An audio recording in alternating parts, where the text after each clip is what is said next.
So I've been using the Vido W10 Elite here now for a day, and I do really like it. Just wanted to mention a few things in my testing and review process that I've been going over. That the screen on it is very responsive, but there's a couple of things I don't like about it. And one of them is the fact that the brightness setting is very strange. Like this is 0% brightness, which is far too bright. This is going to keep you awake at night, will burn your eyes out if you use this at nighttime. It just doesn't dim down anywhere where I would like it personally, and I think most people would like it to be really dim. And the difference between 0% and 25 is exactly the same, so that is really odd.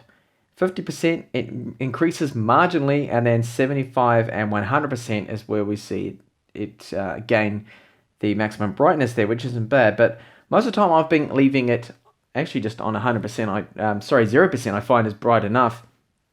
So I did mention in my first impressions that I couldn't get the home button to work. It does actually work, but you have to push down a little harder and right in the center. And when you do that, it works. I don't know if that is intentional or not. It just seems more difficult, but the rest of the screen here is very sensitive. It's very quick. I have no problems with it at all. It has to be one of the more responsive screens that I have used. Very sensitive, very accurate, the touch, really good. Now there is a stylus for it, but I don't have that stylus, and I've been having a little bit of trouble tracking that down. Someone in the comments on the unboxing video did mention that they did locate a stylus for it, so I'm going to have to see if I can try and get one. But all the active styluses that I do have, I have about 4 of them. I actually have them right here, but I've got 3 right here. This is the Chewy Highbook, the High Pen. That doesn't work. The TechTablets, 2 of the TechTablets types as well that I have, those don't work either. But it's probably very similar to this one by the looks of the images anyway, that it's going to have 256 levels of pressure sensitivity. It's probably the frequency or something is slightly different that Vido have tweaked that, so only their brand of stylus is going to work on it. So I have benchmarked the storage, the internal storage, and as well as the ports on there. So here are the speeds here. So right here, that's the 128 gigabyte eMMC. You see those speeds are actually quite good 4K reads and writes there. And these speeds here, which are really high, that is the USB 3 port. That's my HyperX Savage USB pen drive.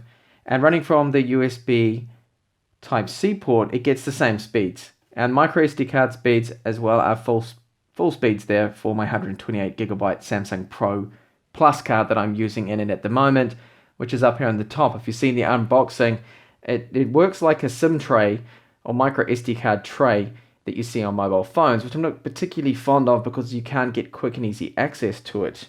Other benchmarks that I have run here are the usual. So I have Geekbench 3 here, almost 1,000 on the single core score, and the multi-core score, that is similar to other Atom X7 Z8700s that I have reviewed. And I did the usual 3D Mark test. So 3D Mark Ice-Storm Extreme, the Ice-Storm 1.2 score. So this scores a lot higher than the Atom Z8300 that I normally review these tablets, but that's still a lot slower than the Core M.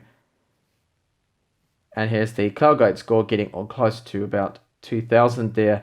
And the Atom the X5 Z8300 only gets normally around 1,300, so you get a few more points there. So it is a little faster, the 16 executional cores versus the 12 you normally get.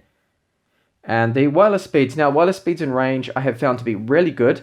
I was a little worried because the fact that it's got that full metal housing on it, I was worried that's going to affect the signal quality, but it seems to be fine. Downstairs I'm still getting good speeds. Now I tested out my desktop, which is wired and connected to my wireless router, and those speeds it got were basically the same speeds. My speeds do fluctuate because I'm using 4G internet. Now a couple of the other things I have been testing out is battery life. I've been running it on the battery the whole time, whilst using Edge here with a few tabs open, doing some benchmarks now and then. I was using Chrome before.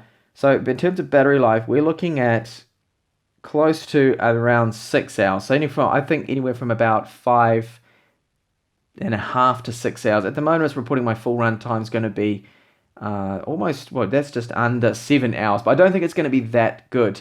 But you can see here that at the moment, the time remaining 3 hours and 49. It's calculating. The elapsed time is almost 4 hours since 100%, and I'm at currently 46%. So the battery life, I mean, it's not, I wouldn't call it a super wonderful battery life there, but that is better than a lot of the other tablets. Now, not as good as the Chewy HO12, which I can easily get about 9 hours out of in Windows, but I still find that isn't bad considering the get up and how small it is and the size of it. And lastly, what I'll show you in this video very quickly is the temperatures. So this is not the best, because what's happened here, if you can hopefully make that out, that thermal throttling has been triggered here. Now, I've been running this for now 5.5 hours, and that has been continually doing some benchmarks. I did boot up and test out a little bit of Counter-Strike, and it got up to 87 degrees, and thermal throttling did happen. Now, we get up to 85 with the lower clocked Atom X5Z8300. That only runs at 1.84 gigahertz. This one here runs at 2.4, and you can see it gets quite hot, and it gets hot behind on the other side here, just below. I'll just show you quickly. Right about here, it gets very warm there. So it's heating up a little bit. So those are the cons of the tablet so far that I have discovered in my review process that I'm going through. So the things I don't like is the screen brightness. So 0% brightness, too bright. Both of these left and right speakers, if you've seen the unboxing video, they don't sound very good.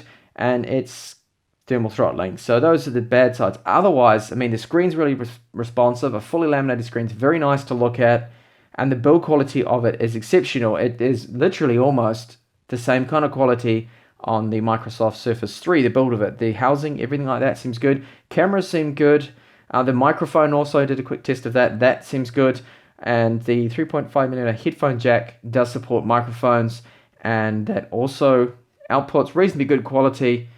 So yeah, not too bad so far, this tablet. I will be back in about a week's time, or hopefully under a week, with the full review of this tablet, and that's when I'll give my final opinion on it. And I've used it for at least a week or so, fully testing everything out, and I will be testing some gaming within that review too. So if you want to see gaming on it, that's where the gaming will be. Thank you for watching this video, and do keep an eye on the playlist if you're interested in seeing that full review, which will be coming up soon.